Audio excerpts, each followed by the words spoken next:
Meanwhile, right here in Los Angeles, California, just down the street, what we all assumed was going to happen, with the exception of a 72-hour, 90-hour period of a Woj bomb, that Dan Hurley of UConn basketball might be in the mix to be the head coach of the Los Angeles Lakers, and then a 6-year, $70 million deal is put on the table to Hurley to reject and go back. That after all of that, J.J. Redick, we went off the air, and it was announced that J.J. Redick was the new head coach of the Los Angeles Lakers.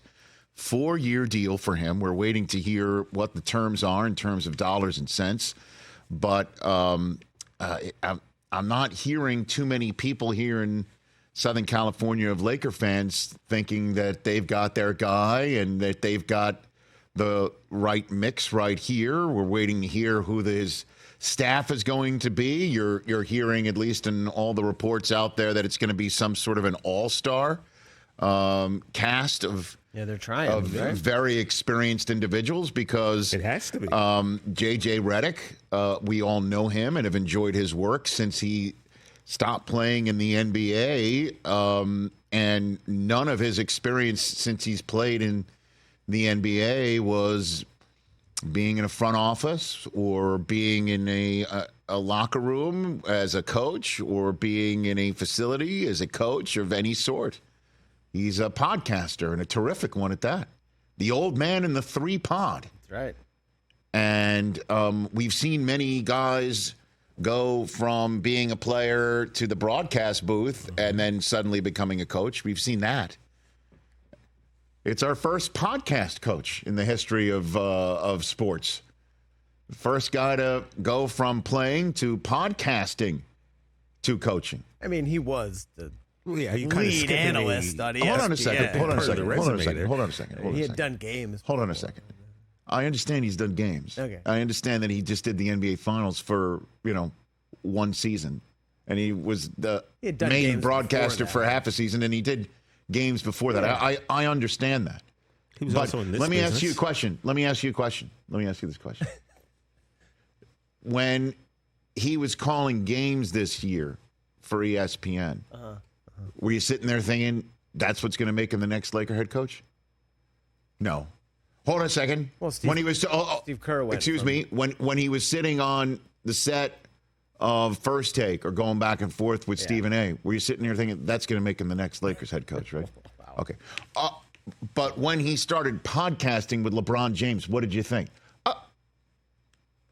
Maybe he's going to be the next head coach of the Los Angeles Lakers. We could parse what he is, but I guess he's the first podcaster to make his way to being a head coach in the history of our medium.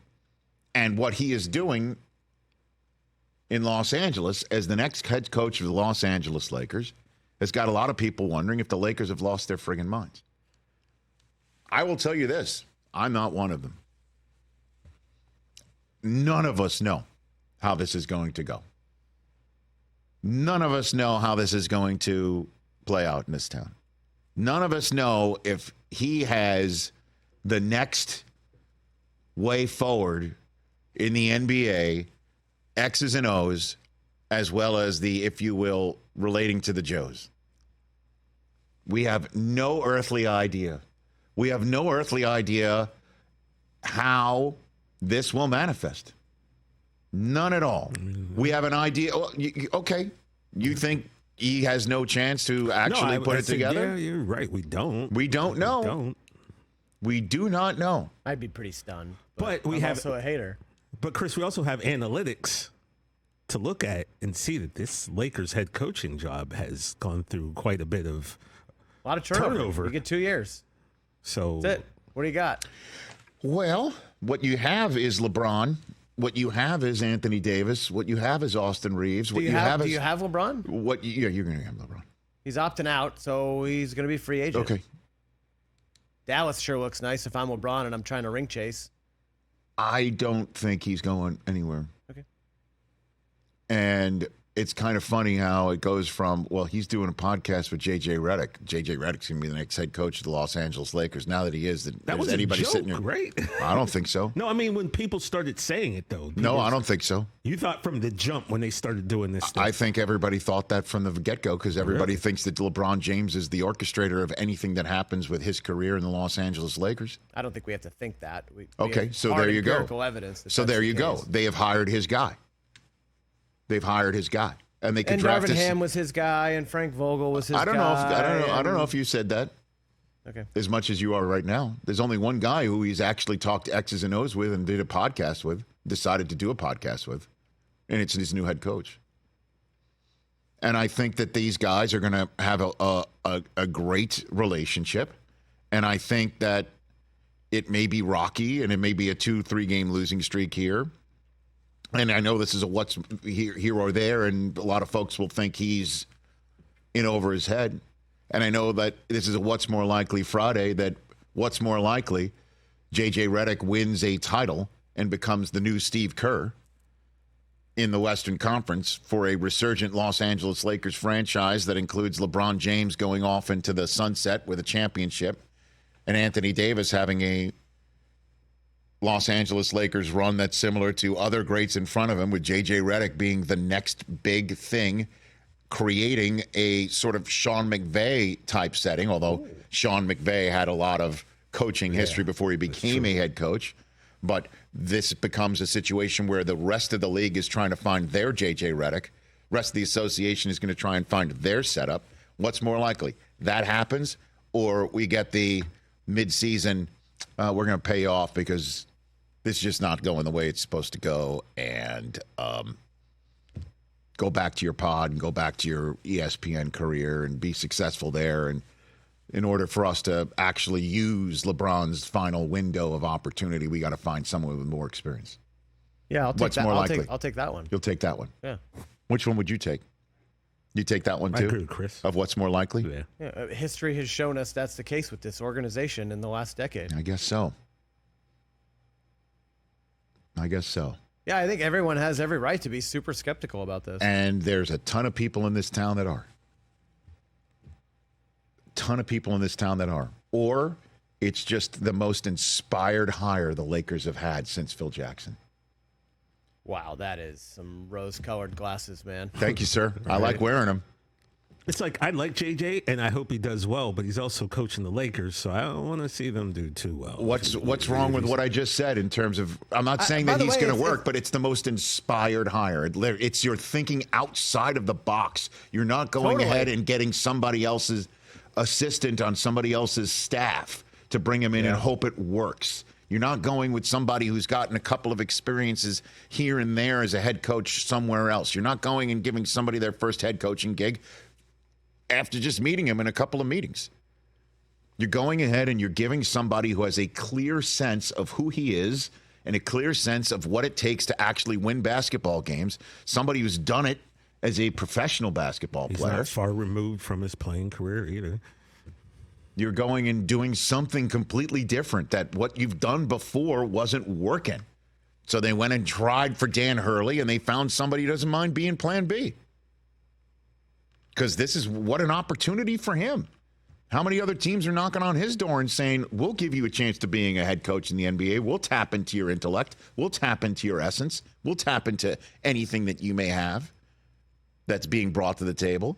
You know he's going to be great with the media, For sure. which is important in this town. Absolutely. I mean, it's an inspired hire as far as I'm concerned. He can be great. I think if I'm a Laker fan, I'm more concerned about the roster. You could be absolutely. And is the roster good enough to compete in the West that, as we've seen, is stacked? Well, I guess put a pin in that and remove that pin a month from now. You know, as moves are already beginning to get made. Yeah, in of the course. NBA Let's see free offseason. agency. Let's see how the draft shakes out. Correct. But I look at this and I'm like, would you, as a Laker fan, have been happier going and getting, you know, a Cavs assistant? And I'm just throwing that out there. Right. In that way, I'm obviously shorthanding it to try and make my point.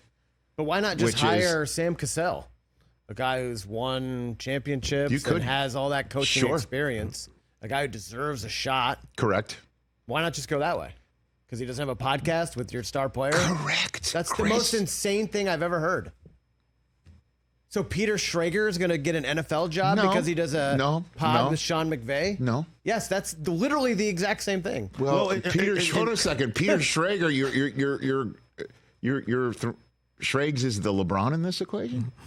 Is that what you're saying? I mean, Schrags is JJ Redick. Oh, I see what you're saying. But if Schrags had 15 years of NFL experience, I understand you're shorthanding it to make your point right here.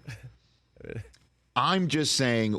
By the way, Peter would do a great job in the NFL. We don't know how this is going to play out. Vincent Goodwill of Yahoo yesterday said basically, we don't know how anybody is until we see them. Right. Okay. Yeah. Right. In any job. So we don't know. We can all just sit there in the boardrooms down in El Segundo Way here. If you're Palenka, you're the Bus family, you are, the Rambus family, you're Jeannie and the Rambi sitting there with Rob Palenka. And in these meeting rooms and meeting him and seeing him and hearing his 2 cents and the staff that he thinks he can put together. And you're like, you know what? Let's see how this one works out. And if LeBron's on board and, Anthony Davis is on board, then let's go and see how it works out. Because you've already tried the other, let's get somebody's assistant and bring him in here. You've done that. Hasn't worked out. Think outside the box. Do something that nobody else is really up for doing and go for it. I can't wait to see how this is going to play out and see what they make, moves that they make. And obviously, 1 week from today, the conversation will be Bronny's still on the board. And the Lakers have the 55th overall pick. And what are they going to do with it? That will be the conversation 1 week from today, as the NBA is going to a 2-day draft setup. First round Thursday, second round Friday.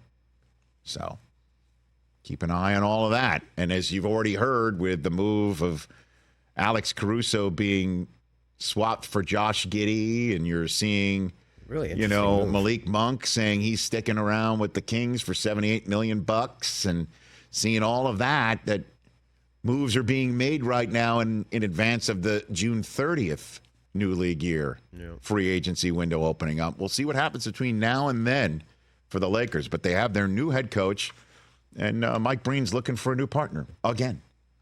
So I don't know. If you want an NBA job, sit next to Breen.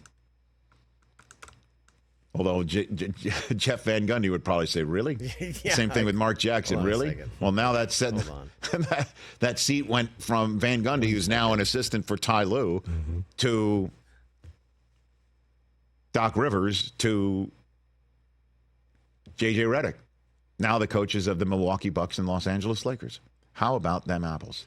Catch the Rich Eisen Show every single day on the Roku channel, 12 to 3 Eastern, for free.